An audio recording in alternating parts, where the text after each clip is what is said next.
Welcome to Inside Vietnam. I'm your host, and today's story is about something we don't talk about enough on this channel. The cultural minefield of family obligations in Vietnamese relationships and what happens when a Western man tries to navigate them while haunted by his past mistakes. Meet Brendan O'Sullivan. He's 61 years old from Cork, Ireland. Spent over 3 decades working construction in Dublin, retired with a decent pension and some savings. Came to Vietnam looking for a fresh start after a disaster in Thailand that cost him dearly. He thought he'd learned his lesson. Thought he'd be smarter the second time around. Thought he could spot the red flags and set proper boundaries. What happened next changed everything. This is a story about how fear of repeating the past can blind you to the present, how saying yes when you mean no poisons everything it touches, and how sometimes the trap isn't being scammed, it's trapping yourself. Brendan's still in Vietnam as we speak, still married, still living with consequences he never imagined when he stepped off that plane in Da Nang. Here's his story, in his own words. Right, so. My name's Brendan O'Sullivan. I'm from Cork originally, and I'm after making the same mistake twice in 2 different countries, which makes me either the unluckiest fella in Southeast Asia or the biggest Egypt, depending on how charitable you're feeling. I worked construction my whole adult life. Started as a general laborer with O'Brien Construction in Dublin when I was 19 years old, mixing cement, hauling bricks, the usual crake for a young lad with no university. But I stuck with it, kept my head down, showed up on time, didn't cause hassle. Over 32 years, I worked my way up to site supervisor. Good union job, solid pension, respect from the crews. I wasn't rich, but I was comfortable, you know? Had my own flat in Dublin, sent a bit home to my man in Cork every month, went to the pub with the lads on Fridays. Nothing fancy, but it was mine. Then in 2018, my mam passed. Cancer. She'd been living alone in the family house in Cork, and when it was all settled, the house sale left me with 85 grand after expenses. Same year, I don't know if it was the grief or just the reality of going home to an empty flat every night. The loneliness proper set in. I was 56 years old, never married, no kids, and suddenly very aware I was heading toward old age on my own. That's when I did something stupid. I met a woman online. Thai woman, seemed lovely in the messages, said all the right things. I won't bore you with the details, but I ended up moving to Thailand in late 2018, convinced I'd found someone genuine. 2 years I was there. 2 years and 40,000 euro. Turned out she had another fellow the whole time, plus 3 kids I'd been supporting without knowing they existed. The money I was giving her for rent, for her sick mother, for business opportunities, all of it was going to a family I never knew about. I came back to Cork in 2020, absolutely gutted. Not just the money, though that stung fierce it was, the humiliation of it. Everyone had warned me, you know? My brother, the lads from the site, even strangers on the internet. But I thought I knew better. Thought my situation was different. Thought she was different. So there I was, back in Cork, 60 years old, 40 grand lighter, drinking too much in my flat, watching the rain, feeling like the world's biggest fool. I swore I'd never do anything that stupid again. Never trust another woman from Southeast Asia. Never send money to anyone's family. Never be that naive Egypt who gets taken for a ride. But here's the thing about loneliness. It doesn't quit just because you've learned a lesson. It sits there in your flat with you every night, gets louder as you get older, makes you start thinking, maybe you overreacted, maybe not everyone's the same, maybe you just chose wrong the first time. By 2022, I couldn't stand it anymore. I was 60, drawing my early pension from the union, 1,800 euro a month, which isn't bad, and I had about 72,000 left in savings after the Thailand disaster. Enough to live abroad if I was careful. And I'll be honest, the idea of spending the rest of my life in Cork in the rain, alone, going to the same pub, seeing the same faces, all of them knowing what happened in Thailand, I couldn't face it. A mate from the building trade, Declan, mentioned Vietnam. He'd been to Da Nang on holiday, loved it. Said it was cheaper than Thailand, better food, nicer people, less of the scam culture. I started doing research. Watched every expat YouTube channel I could find. Looked at cost of living breakdowns, visa requirements, where to rent, what to avoid. I convinced myself I'd learn from Thailand. This time I'd be smart about it. I'd spot the red flags early, I'd set boundaries from the start and actually stick to them. I made a plan. Rent would be under 400 euro a month. I'd live simply local food, cheap beer, walk everywhere. Maybe I'd meet someone genuine, maybe I wouldn't, but either way, I wasn't going to be anyone's ATM. No handouts to families, no monthly allowances, No lending money that never comes back. I'd be friendly, I'd be generous in reasonable ways, but I'd protect myself. I'd learned, you see. I wasn't going to be that Egypt twice. I arrived in Da Nang in February 2023, stepped off the plane into that thick Vietnamese heat, got a taxi to An Thuong, that's the beachside area where a lot of expats live, and found myself a studio apartment for €350 a month. Perfect. Within budget, close to the beach, quiet enough. I settled in, started learning a few Vietnamese phrases, got into a routine. Morning walks on the beach, coffee at different spots, rice and grilled meat for lunch, afternoon beers watching the ocean. I watched the other expats, especially the older lads with their much younger Vietnamese girlfriends.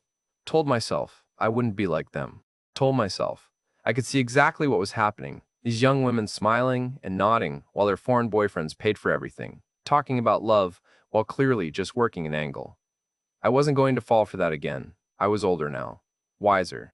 I'd paid for my education in Thailand and I wasn't going to waste it. Sure, look it, I thought. I've got my eyes open this time. I know the score. Vietnam's going to be different because I'm different. I won't make the same mistakes. And you know what? I was right. I didn't make the same mistakes. I made completely new ones. The first month in Da Nang was brilliant, to be fair. I got into a proper routine. Up early, walk along An Thuong Beach before the heat got mental. Just me, a few Vietnamese doing their morning exercises, and the odd jogger. The beach wasn't like the tourist spots in Thailand. Cleaner, quieter, locals. Actually using it for their lives rather than just gawking foreigners everywhere. I found a little place that did café soi, the Vietnamese iced coffee, sweet as anything, but it'd wake the dead. 15,000 dong, about 60 cents. I'd sit there watching the motorbikes stream past, hundreds of them, thinking this is grand. This is exactly what I needed. No drama, no complications, just a simple life in the sun. By month 2, I'd settled on a coffee shop near the beach for my morning routine. Small place, family run, plastic chairs out front. They did proper breakfast banh mi with pate and pork. Or sometimes I'd have pho if I was feeling ambitious. The owner's daughter worked the morning shift. That's how I met Lynn. First time I noticed her, she was laughing at something on her phone while she made coffee. 34, I'd guess, though Vietnamese women are hard to age. Pretty in a natural way, no makeup, hair tied back, wearing jeans and a t-shirt. When she brought my coffee over, I said, "Come on, thank you." And she smiled and said in English, "You are Irish?" Turned out she could hear it in the 2 words I'd said. We got talking. Her English was decent, better than my Vietnamese anyway. She learned it in school, practiced with tourists. She asked about Ireland, what brought me to Vietnam, the usual questions. I kept it vague, said I was retired, wanted somewhere warm, liked the food. Didn't mention Thailand, didn't mention the loneliness or the 40 grand or any of that. She told me she was divorced, had an 8-year-old daughter living with her parents near Hoi An, worked at the coffee shop mornings, did some online translation work afternoons. I noticed she paid for her own coffee when she took a break. That detail stuck with me. In Thailand, the woman I'd been with never paid for anything from day one. Always had some excuse, forgot her purse, didn't have change, her money was at home. I started going to that coffee shop every morning. Not in a creepy way, just became part of my routine. Lynn and I would chat for a few minutes when it wasn't busy. She'd tell me about her daughter Min, was her name, and I'd tell her about Dublin, about working construction, about my mam's house, in court-down normal conversation, nothing forced. After about 3 weeks of this, she asked if I wanted to see Hoi An properly. The ancient town, the lanterns, the actual local spots, not just the tourist traps. I said, yeah, grand, let's do that. We went on a Sunday, her day off. Took a grab bike that's like Uber for motorbikes 20 minutes south along the coast road. Hoi An was class. Old yellow buildings, lanterns hanging everywhere, the river running through it. Lynn showed me where to get proper Cao Lao local noodle dish, only made there with water from a specific well, whole thing about it. We walked around, looked at the Japanese bridge, sat by the river drinking Bia Hoi fresh beer, about 20 cents a glass. Here's what got me. When the bill came at lunch, she pulled out her money. I said, no, I'll get this, but she insisted on splitting it. 50-50. In Thailand, that never would have happened. Never. I tried not to read too much into it, but I couldn't help thinking maybe this one's different. Maybe she's actually just being friendly, not working an angle. We started seeing each other regularly after that. Once, twice a week, we'd do something beach walks, trying different pho places. She showed me where to get cheap fruit at the local market instead of paying tourist prices. I met her daughter in month 4. Sweet kid, shy, barely spoke any English. We went to Bana Hills, that mental theme park in the mountains, with the golden bridge held up by giant stone hands. Min loved it, ran around like a lunatic while Lin and I walked behind talking. I was careful, mind you. Still had my guard up. Still watching for the signs I'd learned in Thailand, hints about money, sob stories about sick relatives, requests to help with rent. Nothing came. Lin paid her own way every single time. When I insisted on paying for something, she'd make sure to pay next time. It wasn't some elaborate game. She had a job. She had her own life. She wasn't looking for a sponsor. Month 5, she introduced me to her family. We drove out to their place on a Saturday, about 40 minutes from Da Nang, proper countryside. Rice fields everywhere, water buffalo, the works. Her parents' house was small, concrete and tin roof, but clean and well kept. Reminded me of some of the old farmhouses you'd see in West Cork, to be honest. That same working-class dignity. Everything neat, even if it's not fancy. Her father was maybe 60, quiet fella, farmer, his whole life. Didn't speak any English, but shook my hand firm, looked me in the eye. Her mom was warmer, kept bringing out food, spring rolls, grilled pork, endless cups of tea.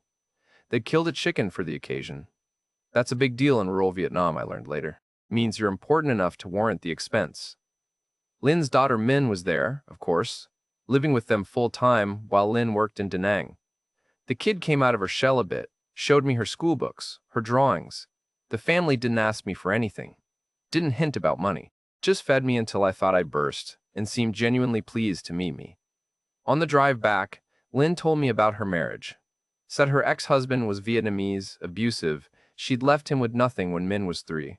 Been rebuilding her life since, working whatever job she could find, sending money home to help her parents with Min's expenses. It was a hard story, but she told it matter of fact, not looking for pity. I'll be honest, I was falling for her. Not in some mad rush like Thailand, this felt different, steadier. She had her own life, her own income, her own responsibilities. She wasn't looking for a foreigner to rescue her. We just enjoyed each other's company. She laughed at my Cork accent, taught me Vietnamese phrases I absolutely butchered, didn't mind when I talked too much about construction sites or my ma'am or the lads back in Dublin. By month, 8 October 2023, I asked her to marry me. We were sitting on Tuong Beach at sunset, drinking beer, watching the fishermen pull their boats in. I didn't have a ring or anything fancy, just said, "Look, I'm 60 years old, you're the best thing that's happened to me in years. What do you think about making this official?" She cried. Happy tears, I think. Said yes. We had a small registry wedding at the Da Nang government office, then a celebration at her family's home, roasted pig, cases of beer, her cousins and uncles, and half the village showing up. Her dog gave a speech in Vietnamese that Lin translated, welcoming me to the family, saying he was happy his daughter found a good man, that sort of thing. I felt proper emotional about it, to be honest. Felt like I'd finally got something right. Looking back now, I should have asked more questions. Should have wondered why a 34-year-old woman with decent English and her own income was so keen to marry a 61-year-old foreign builder she'd known for 8 months. Should have thought harder about the fact that her divorce story was pretty thin on details. Should have noticed that her family was lovely, but clearly struggling financially, and here comes a foreigner with a pension and savings. But I didn't ask those questions, because I didn't want the answers. I wanted to believe I'd found the real thing this time. I wanted to believe I'd learned from Thailand and made smarter choices. I wanted to believe that my plan had worked. Be careful, set boundaries, spot the red flags, find someone genuine. And in a way, I was right. Lin was different from Thailand. She wasn't running some obvious scam. She had her own job, her own life, paid her own way. She was smart, funny, good to her daughter, respectful to me. The problem was, I'd been so focused on not repeating Thailand's mistakes that I never stopped to think about what Vietnamese family obligations actually meant. Never asked what happens when a foreigner marries into a struggling rural family. Never discussed what kind of help would be expected, what boundaries were reasonable, what was sustainable long term. I just assumed that because she wasn't asking for money during the courtship, she never would. That because her family seemed humble and hard-working, they'd never expect anything from me. That assumption lasted exactly 2 months. Newlywed life started off lovely. Lint moved into my studio apartment in An Thuong in November 2023. We talked about her quitting the coffee shop job. It was early mornings, minimum wage, and we agreed she'd focus on improving her English, maybe find better work down the line. Made sense to me. I was getting €1,800 a month from the pension, apartment was only $350, we could live comfortably enough on that. My monthly costs went up a bit, obviously. Now I was feeding 2 people instead of 1. Lynn liked to shop at the bigger markets, buy proper groceries instead of my bachelor routine of street food and beer. She'd cook Vietnamese dishes in the evenings com tam with grilled pork, can chua sour soup, proper home cooking. It was grand, actually, domestic, normal, the kind of life I'd wanted. December rolled around. We'd been married about 6 weeks. One evening, Lynn came home from visiting her family looking stressed. Sat down at the little plastic table we had, wouldn't make eye contact. I asked what's wrong, and she said her Daw's motorbike had broken down. Needed it for getting to the rice fields every morning. The repair shop wanted 8 million dong, about €300. Here's where my Thailand alarm bells started ringing. This was it. This was how it started last time. The first request. The test to see if I'd pay. But then Lynn said her Da would pay me back after the harvest. It wasn't a gift, it was a loan. He had his dignity, you know? Wouldn't take charity. Just needed help getting through to the next crop when he'd have cash. I sat there doing the mental arithmetic. 300 quid, not a massive amount. The man needed his motorbike for work. It's not like he was asking for a new iPhone or a holiday. And it was a loan, not a handout. Family helps family. That's normal anywhere, isn't it? My own ma'am had loaned me money when I was younger, getting started in Dublin. I said, yeah, grand, no problem. Transferred the money the next day. Harvest came and went, January 2024. No mention of paying it back. I didn't want to be the tight foreigner hassling his father-in-law over a few quid, so I left it a few weeks. Finally, in late January, I mentioned it casual like to Lynn. Just said, your Daw's harvest must have been good, yeah? She looked confused, said yeah, it was fine. Then I said, so he'll be able to pay back that motorbike money soon? The confusion on her face was genuine, I think. She said, why would he pay it back? You're family now. Family shares money. That's how it works in Vietnam. I didn't know what to say to that. In my head I'm thinking, but he specifically said he'd pay it back, that's what you told me. But looking at Lynn's face, she genuinely didn't understand why I was asking. Like I'd committed some cultural error, broken some rule I didn't know existed. I dropped it. Sure, what can you do? 300 quid, not worth having a row over, not worth making her father lose face. I told myself it was a cultural misunderstanding, nothing more. February 2024, the second request came. Lynn's mom needed cataract surgery. She was nearly blind in one eye, couldn't help much with the farm work anymore. The state hospital had a 6-month waiting list. Private hospital could do it next week for 25 million dong €950. This one was harder to dismiss. Lynn showed me her mam's medical report, the doctor's recommendation. It was real. Her mam was suffering. And if it was my own mother, I'd pay without a second thought, wouldn't I? Here's what I told myself. This is healthcare, not a scam. This is a genuine medical need. Her mother's nearly blind, for Christ's sake. What kind of person would I be if I said no to that? And it's not like Thailand where I was paying for made-up emergencies every week. This is different. This is family taking care of family. I paid the €950. Then in late February, early March, Lynn mentioned her brother's baby. Lynn's niece was having digestive problems. Couldn't keep down the local formula. Needed imported stuff from Australia. Plus some medicine the doctor prescribed. Could we help? Just until they got back on their feet financially. 6 million dong over 2 months. €230, give or take. I started a notebook, just tracking what I was spending on Lynn's family beyond our normal household costs. By the end of February, I'd spent €1,480 in 4 months of marriage. Motorbike, surgery, baby formula. I wasn't alarmed yet. Not really. These all seemed like genuine emergencies, things that needed doing. And compared to Thailand, where I'd been hemorrhaging money on made-up crises constantly, this felt controlled. These were real problems with real solutions. I was helping, not being scammed. But I couldn't shake the feeling that I was on a path I'd been down before, that I was rationalizing, making excuses, telling myself this time was different when maybe it wasn't different at all. Just slower, more subtle. The thing is, when you're living it, each individual request seems reasonable. A motorbike repair? That's nothing. Surgery for your wife's nearly blind mother? Of course you help. Baby formula? What kind of monster says no to that? It's only when you step back and look at the pattern that you see what's happening. And I wasn't stepping back. I was too busy convincing myself I'd learned from Thailand, that I was being smart this time, that I had boundaries and control. I didn't have control. I just had a longer fuse before the explosion.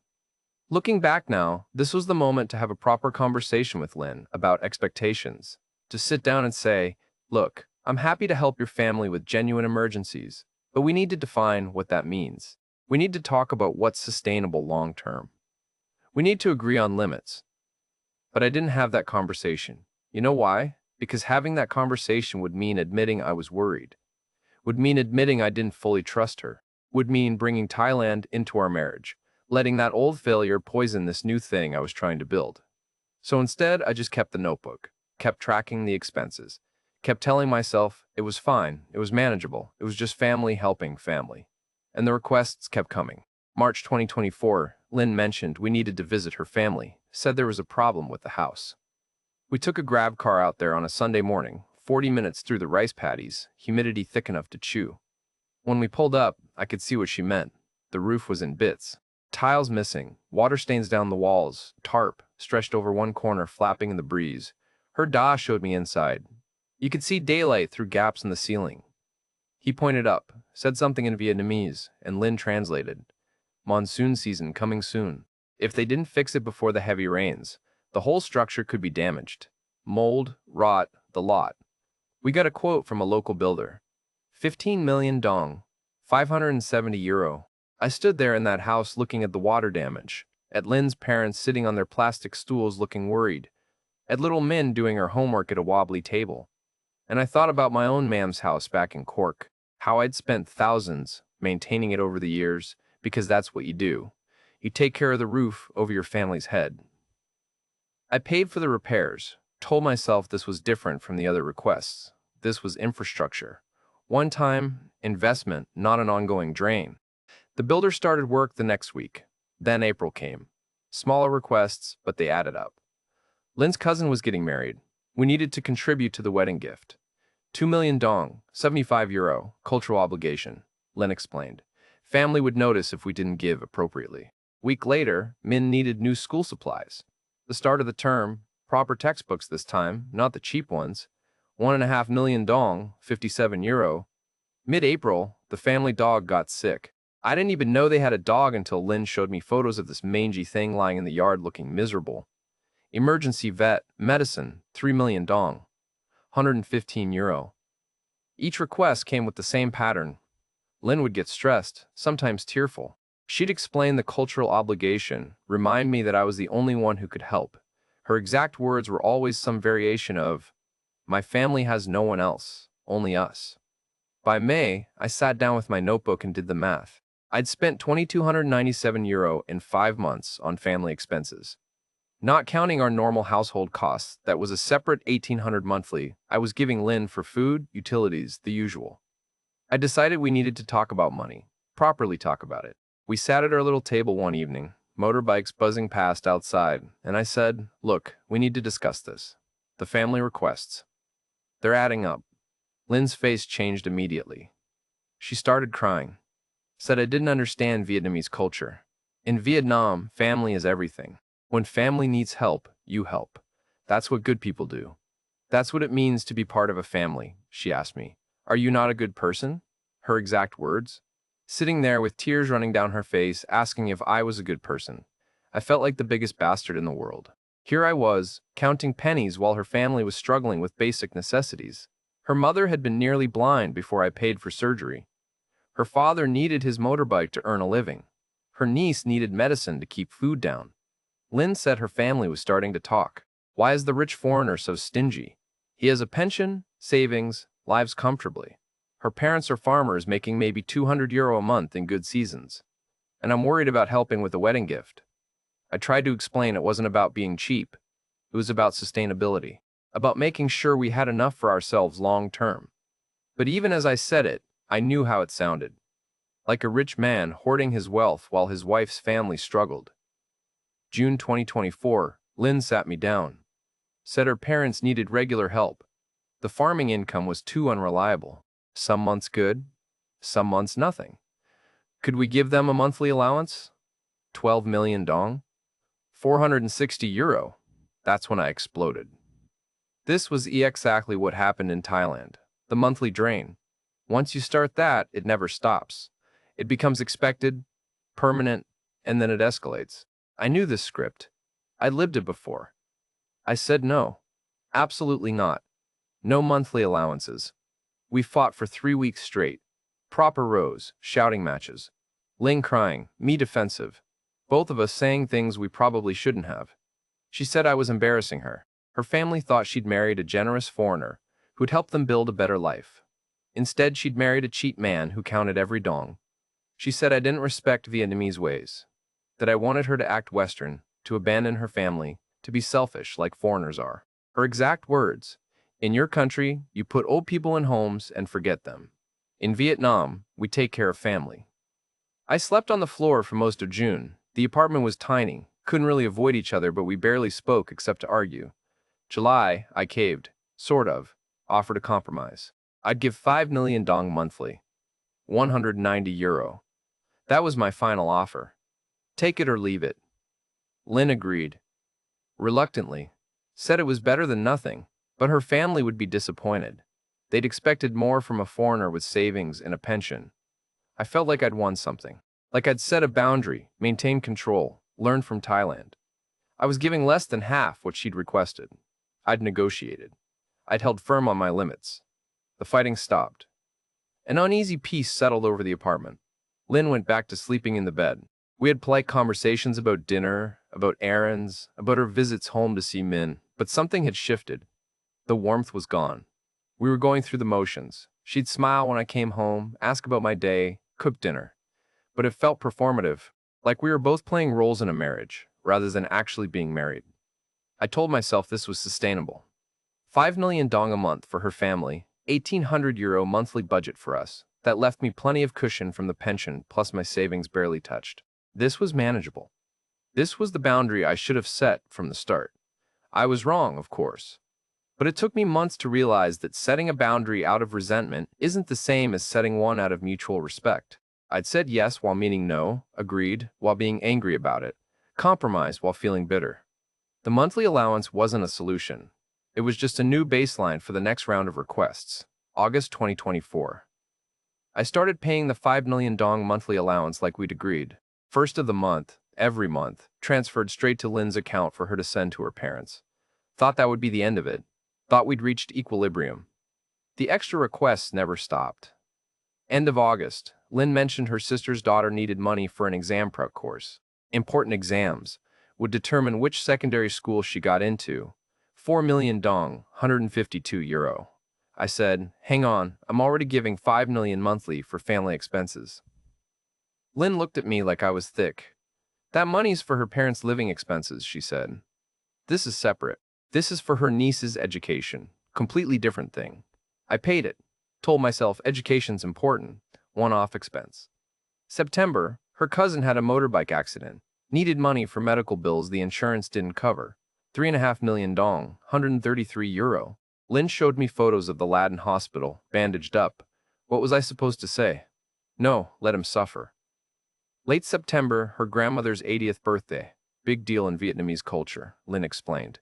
Family gathering, proper celebration. We needed to contribute for the party. Buy an appropriate gift. 2 million dong, 76 euro. Each time, Lin stressed these weren't part of the monthly allowance. These were emergencies. Special occasions. Things outside the normal budget. And each time, I noticed something. The emotional intensity was the same, regardless of the amount. A request for 1.5 million dong for her nephew's school fees came with the same tears, the same stress, the same, you're the only one who can help. As the 25 million surgery request had, started to feel like the amounts were arbitrary, like she was asking for whatever she thought I'd give, rather than what was actually needed. October, her brother approached us about starting a small business, needed capital for equipment, wanted to do motorbike repairs, get out of farm work. 18 million dong, 685 euro. I said no, flat out refused. That's not an emergency, I told Lin. That's investment. I'm not funding business ventures. We'd never discussed that. That's not what family help means. Lynn went cold, not crying this time, just cold. Stop talking to me for a week, except for necessities. Her brother's trying to better himself, she'd say. Trying to build something, and you won't help. Eventually, she dropped the request. But the atmosphere at home was icy.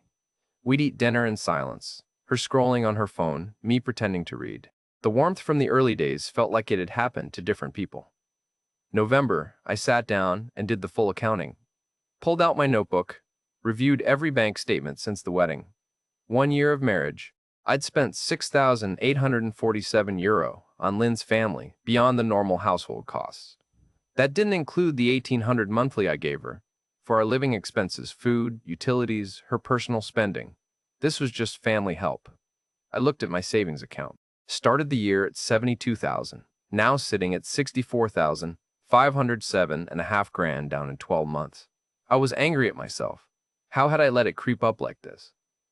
Each individual request had seemed reasonable at the time, but looking at the total, I felt sick. At this rate, I'd be through my savings in less than 9 years.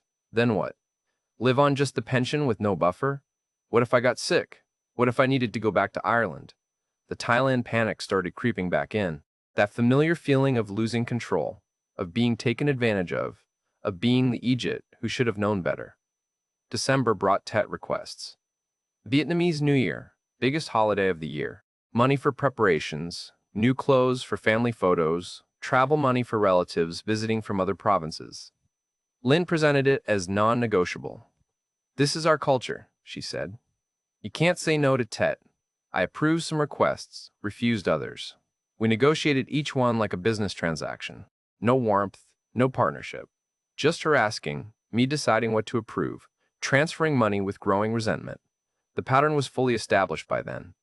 I'd become the family ATM. Not being scammed. Exactly, these were real people with real needs.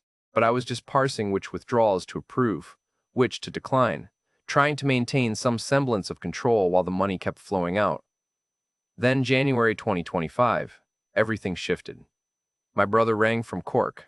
Our Aunt Eileen had passed. Lovely woman, never married, lived quiet. Her will left me €12,000. Not a fortune, but a nice cushion.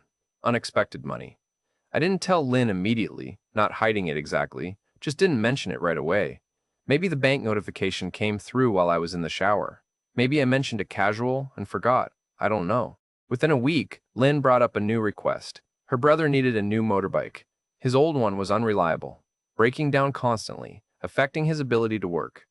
A decent used bike would be 20 million dong, €760. The timing was too perfect. She knew. Somehow she knew about the inheritance. I said no, firmly. We're not buying your brother a motorbike. Lynn's reaction was different this time. No tears, no emotional pleading, just cold silence. She looked at me like I was a stranger, like I'd violated some fundamental agreement between us. We barely spoke for days. She'd cook dinner, set it on the table, eat in silence. When I tried to talk about it, she'd just say, "It's fine, everything's fine." But it clearly wasn't fine. That cold silence scared me more than the crying ever had. The crying meant she still cared, still thought she could change my mind. The silence meant she'd written me off, was making other plans. I started wondering what those plans might be. February 2025. A week after refusing the motorbike money, I woke up one morning with Lynn already gone. She'd left a note saying she was visiting her family for a few days. The apartment felt dead quiet except for the motorbikes outside. I sat there drinking coffee, and something made me open my laptop. We had a joint account I'd set up for household expenses. I deposited €800 monthly. She withdrew for groceries, electric, water, the usual. I'd never monitored it closely, trusted her to manage it. I pulled up the bank statements. Small cash withdrawals going back months. €50 here, 80 there, sometimes twice a week. I started adding them up. Over the past 6 months, €2,340 withdrawn beyond what our normal expenses should have been. My hands were shaking. This was Thailand all over again. The secret withdrawals, the lies, the money disappearing to family I didn't know about. When Lynn came back 3 days later, I had all the statements printed out on the table. I didn't even let her put her bag down. I said, "What's this? What's all this cash for?" She looked at the papers, then at me. No expression, just tired. "I'm sending it to my family," she said, simple as that. I exploded. "You've been stealing from our household account?" We agreed on the monthly allowance. We had a deal. Lynn's face hardened. Her exact words, "I'm not stealing. You're my husband. This is family money. In Vietnam, family shares everything. You're rich, and they have nothing." I told her that wasn't how it worked. That money was for us, for our household. If her family needed more, she should have asked me, not gone behind my back. She laughed. Actually laughed. "Asked you. So you can say no like you always do? Like you said no to helping my brother? You count every dong, Brendan. My family is struggling, and you're worried about a few €100. We had a massive row. Proper screaming match. I said she'd lied to me, violated my trust, been sending money behind my back for months. She said I was selfish, that I didn't understand Vietnamese culture, that the family's needs come before individual comfort. Then she said something that gutted me. She said, "Your mother would be ashamed of your selfishness." I lost it completely. Told her my mother worked for every penny she had, that she raised me not to be anyone's fool, not to be taken advantage of, that she didn't raise me to be a wallet for strangers. Lynn went silent. Then she said, quiet like, "Strangers. You think my family are strangers? After everything." We didn't speak for days after that, just moved around each other in the tiny apartment like ghosts. But I couldn't let it go. The lie ate at me. If she'd lied about this, what else was she lying about? Her divorce story had always been thin on details. The coffee shop job that ended so conveniently after we married. The way her family seemed so shocked and grateful whenever I helped, like they'd never expected it. I started asking around. There's an expat community in Da Nang. Everyone kind of knows everyone. I remembered Lynn had mentioned her ex-husband was Korean. Started asking Korean expats if they knew anything. Took a week, but I found someone. Older Korean fella, ran a restaurant near the beach. Said he'd been mates with Lynn's ex. Hadn't seen him in years. We sat down over coffee. I asked what happened with the marriage. The Korean lad looked uncomfortable. Said he didn't want to speak ill of anyone. But when I pressed, he told me. Lynn's ex was a businessman, did import-export. Met Lynn at that same coffee shop where I met her. Married within a year. Same story. Lovely family, humble farmers, seemed genuine. Then the request started. Small at first, then bigger. Her family always had emergencies. Her father's equipment breaking, her mother's health issues, siblings needing help. 3 years of it. The ex spent nearly $30,000 before he finally snapped and left. No abuse, no violence. Just a man who'd been bled dry and couldn't take it anymore. The coffee shop job? That's where she met foreigners. That's how she'd met her ex. That's how she met me. I felt sick, properly sick. Went home and sat on the floor of our apartment trying to process it. The Korean lad had given me one more detail. He said Lynn's family had a phrase for foreign husbands, Taise ATM. He translated it for me. Walking ATM.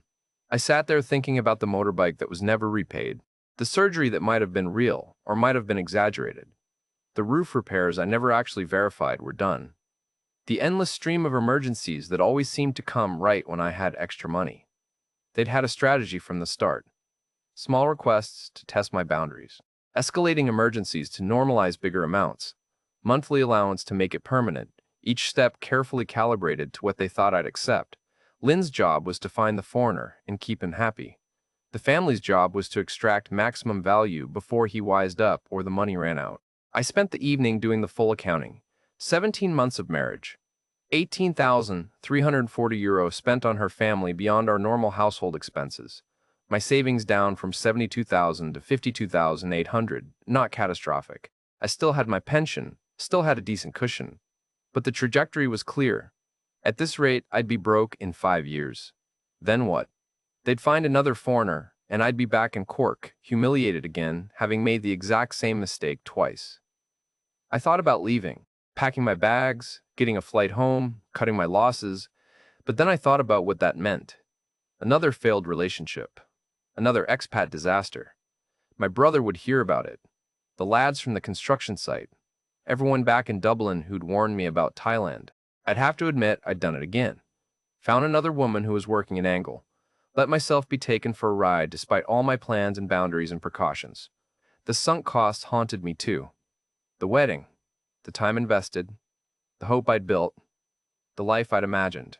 Walking away wouldn't recover the 18,000, wouldn't give me back the 2 years. And where would I go? Back to Cork's rain and loneliness? Back to that empty flat, drinking alone, everyone knowing I'd failed twice? At least here I had sun, cheap beer, the beach. The cost of living was still lower than Ireland.